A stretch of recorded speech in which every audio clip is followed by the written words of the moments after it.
friend. Welcome to the Mamahood After Trauma podcast. I'm your host, Emily Cleghorn. This podcast is for mamas navigating childhood trauma while also walking through mamahood.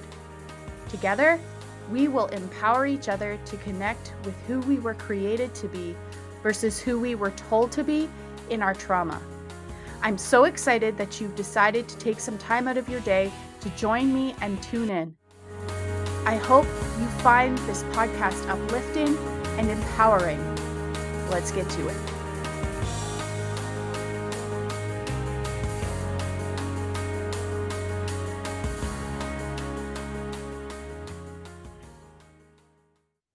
Hello, friends, and welcome to this episode of the Mamahood After Trauma podcast. I'm so excited that you've taken some time out of your day to join me. Today, I am excited to have a conversation with Nina Group. Welcome, Nina. Thank you for having me. I'm excited to be here. Yeah, it's exciting to finally be having this conversation. It's one that's been in the works for a while. So sometimes life gives us obstacles. Oh, does it ever? So let's just dive right in. And why don't you share a little bit of your story, how you came to be working in this space with our listeners? Sure. So about close to 8 years ago, I got divorced. I had a long 25-year marriage that was emotionally abusive, and the person I lived with was also an alcoholic. And so it took me some years to kind of recover from that, I would say. And then just a few years ago, during the pandemic, I wrote a book. And in that process, I really processed a lot of the experiences that I had had kind of after they had healed, I guess. But writing through them was really helpful and helped me to realize how I had gone so much of my life without really listening to my own heart. Like, I cared about other people and meeting their needs, and I didn't so much care about myself and meeting my needs. And so I think in the process of writing that book and then some other things, it just, kind of at the right time, I connected with somebody who I went to grade school with, and she's a life coach. And that sort of set me on this journey of wanting to do that myself. And she was a huge help with that. So yeah, I think it is so interesting how for many trauma survivors, we have been taught or picked up somewhere along the line that we need to care about other people and make sure that they're cared for and happy. And through that, we learn a habit of self-neglect, and we don't know how to tune into or listen to what our heart or gut is telling us. Yeah. Yes. And it makes life really confusing when you, I think a lot of that has to do with the fact that, or this is what it was for me. I couldn't believe that what was happening to me was happening to me. And so I had to completely divorce myself from the reality that I was living in, kind of. And so I couldn't possibly listen to all of the pain that I was feeling, because I would have stopped functioning. And so I just put all of that aside and was like, I will focus on, I have 4 sons, and it's like, I will focus on them, and this is all that matters. And I just don't matter. And I mean, I don't think I ever actually thought that cognitively, like I don't matter, but that is how I behaved. And I think I behaved that way because I couldn't cope with the hugeness of my feelings. And so I pretended to not have them. Yeah, I think what you're saying right now is something that so many trauma survivors, so many trauma surviving mamas in particular, can Yeah. resonate with. Yeah. So, what was your journey to, I don't want to use the word correcting, but shifting that behavior? I honestly think for me, it had a lot to do with, I think there's a few aspects to it. Mhm. So when I got, I don't even think I was divorced yet. And my older boys were like late teens, maybe my oldest was like 20. And they came to me and said, Mom, if you want to, like, you should date. And I think I just laughed at them. I mean, not cruelly. It was very sweet of them to, offer this permission or whatever to me. But I could not think of anything I wanted to do less than that. Mhm. And I really just needed, like, I think honestly, that was the beginning, like not getting trapped in distraction. And just, I realized in that moment, like, I don't need to meet somebody, like, I need to meet myself, because Mhm. I've been so wrapped up in this other person's feelings and all of his like needs for so long. And I don't want to get wrapped up with somebody else. I just want to like take care of you guys, and I want to take care of me. And the taking care of me came very slowly. And I would say, oddly enough, so like 4 years later, I did start dating. And I think that process of dating somehow is tied into all of this for me, just because it was so important for me to learn to listen to my heart and Mhm. learn to trust my gut when for so long I had ignored it. Mhm. And that sort of like started waking something up inside of me that was like, I need um I need to hear myself and trust myself. And then writing the book that I wrote also helped with that, like, because I'm a writer, I process a lot of things on paper. But I Mhm. think actually a lot of people process that way, even people who wouldn't call themselves writers. It's such a useful tool. And so I think the combination somehow of those two things like really helped me begin to recover my own heart and my own understanding of how things are for me and caring about that. Yeah, learning how to listen to your gut, learning how to tap into that after years of Yeah, ignoring it is a journey. And it is. it's not It's something so that difficult.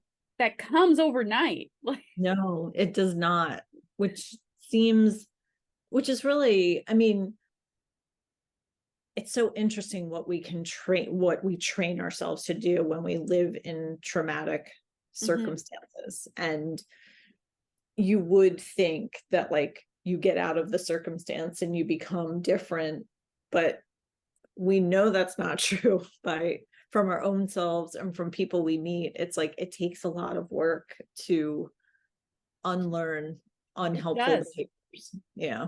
It does. Sometimes it feels easier to stay in the like in the habit of repressing, of being Yeah, disconnected, because absolutely. there's there's less accountability there. Yes, and we have less Right. I mean, I think also maybe there's less like conflict because it's like Mm, we are we're making ourselves so small, mm, and just letting everybody else take up all the space and mhm, letting that be instead of mhm. speaking up for ourselves. Yeah. Yeah, because in my experience, I'm not sure if your experience has been anything similar, but Mhm. when I started using my voice and started kind of expanding and connecting with myself and advocating for myself, that's when people came out of the woodwork that weren't okay with with me using my Mhm. voice. Wow. That's really hard. I don't know that I've so much had that experience. The only person who doesn't appreciate me using my voice is my ex-husband. um, but that's not surprising to me that people, it's uncomfortable Mhm. when people change. Mhm. And so, it doesn't surprise me that you've had that experience because everybody's used to you in Yeah. like a certain way. And Yeah. that this means they too have to find a new way to Mhm. relate with you. Yeah. And It sometimes people don't want to do that work. it's a very much a crabs in a bucket kind of experience. I have never heard that expression. That's amazing. So, like if you go to the beach and you put crabs in a bucket together, they Yeah, will, if one tries to get out of the bucket, the rest will try and pull them back down. that's a great analogy. I love it. Yeah. That's It really, and it's that's really sad. I mean, that, it's really sad, but yeah, it's it's true.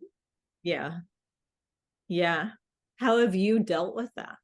Like, with that experience with people?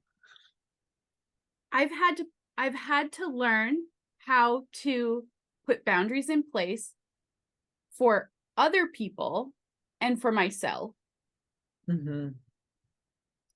because Emily from 5, 6, 7 years ago, somebody would have said, no, you're wrong, blah, blah, blah, blah, blah.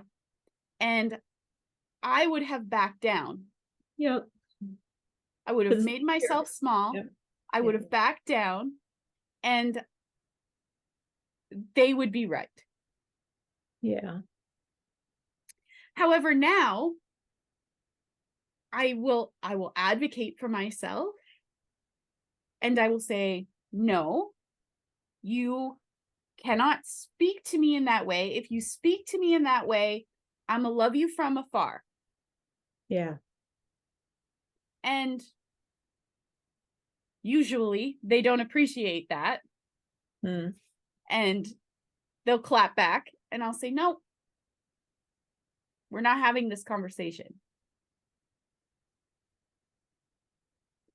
So it it has impacted some very close familial relationships. Yeah. Yeah. It's not surprising, but that's so hard. Mm-hmm. I've I think, the, if there's any benefit to that kind of like those kinds of responses is it's like at least it gives this opportunity to practice these new behaviors and like solidify them and be like, Yeah, no, I am a person with boundaries. I don't, I matter. yeah, I matter for sure. And oddly, I mean, I think that, kind of what I was saying, like, this is how dating is functioning for me in my life, where it's just like, nope, I'm not like, I'm not interested in a relationship that works that way. I'm not interested in a person who talks with me that way. Like, it's given me lots of opportunities to understand, like, is this a yes or is this a no for me? And then having to communicate the yes or the no. Um, Hmm. yeah.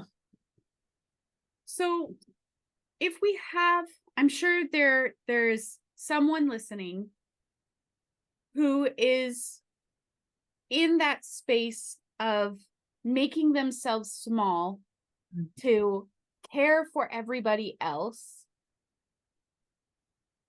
What piece of advice, what tip do you have for her? Mm.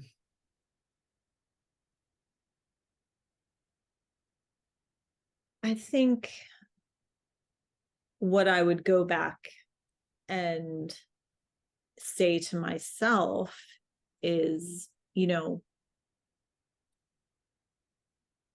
would you treat someone, I would just ask myself, like, would you treat someone the way you are treating yourself right now? Mm. And that probably more than anything is like what helps illuminate things for me, because I'm very generous with other people, but I just ask way too much of myself Mm. and feel so, you know, like you can keep going was kind of always like the attitude I had toward myself. But I would never have told a friend to live the life that I was living, you know? And so I think if a person finds themselves feeling trapped or feeling like they've really shrunk down into almost nothing, it would be helpful to ask, like, would you want to see this for your sister or your mom or your daughter or your best friend? And if not, what can you do? Yeah. What's a good starting place for someone? So they can ask themselves this question. Mm. Is this how you would treat someone else? Or is this how you would like to see someone else treated? I think a good starting place is just like, I think we really underuse our imaginations in a way, and so I think when people are in situations where they have made themselves small, they can't imagine anything different.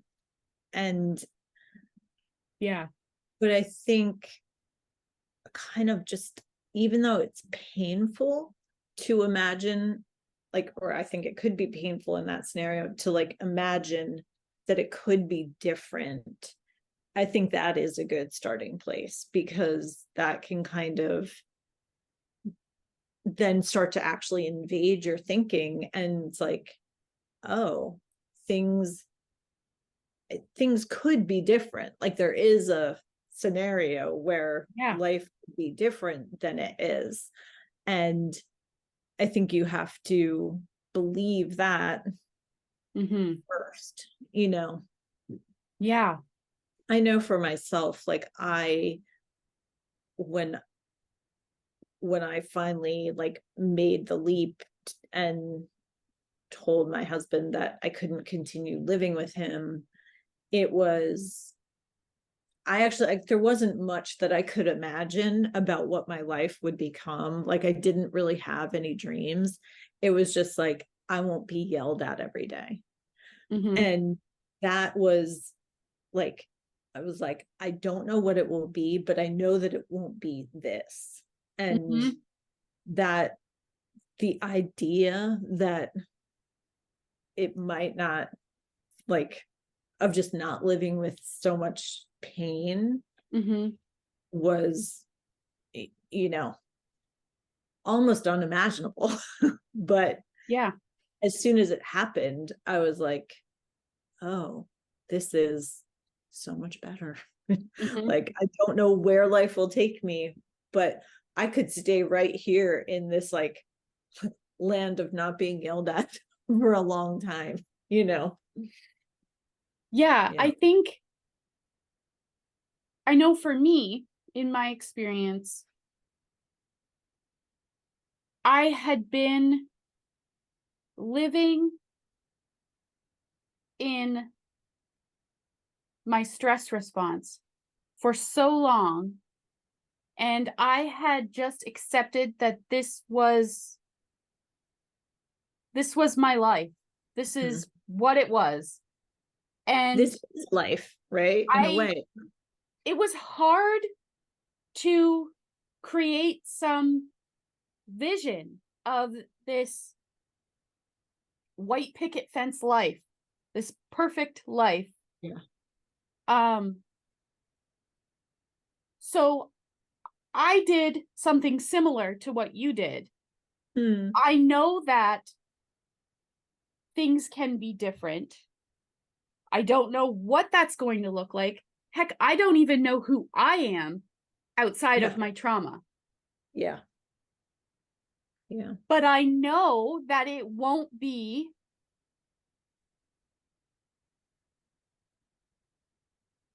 infertility.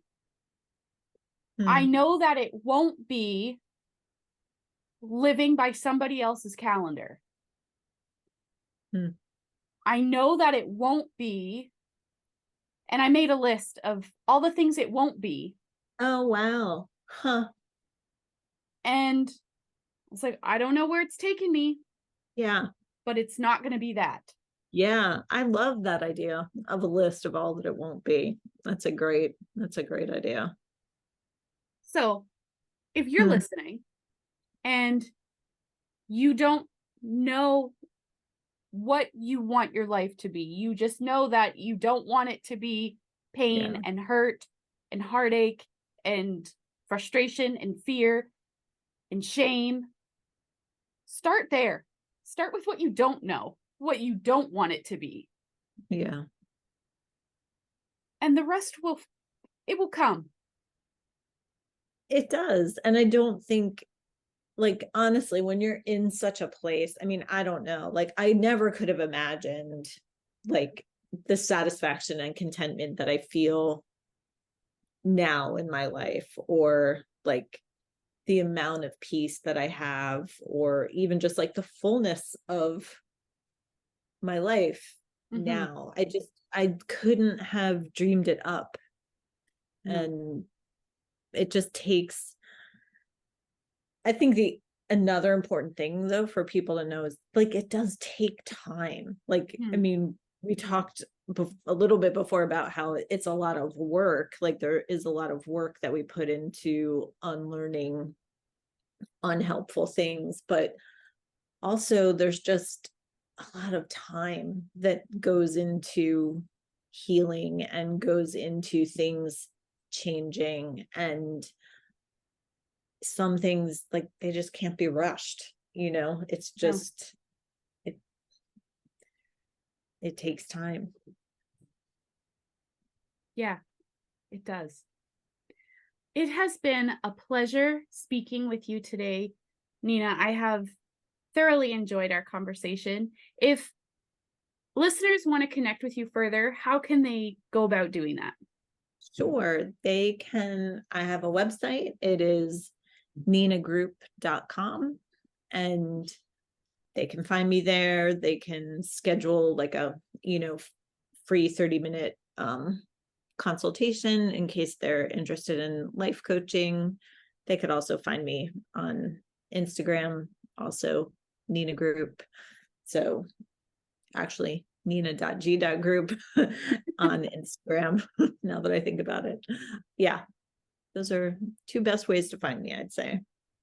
Awesome. So I will include links to Nina's website and her Instagram in the blog related to this episode, so you can find them there, and they'll be clickable so that it's easy for you.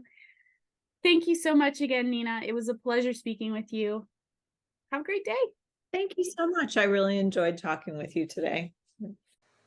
Thank you so much for tuning in to this episode of the Mamahood After Trauma podcast. If you resonated with what you heard, please hit the subscribe button, hit the like button, and share it with a friend who would also benefit, because we rise together.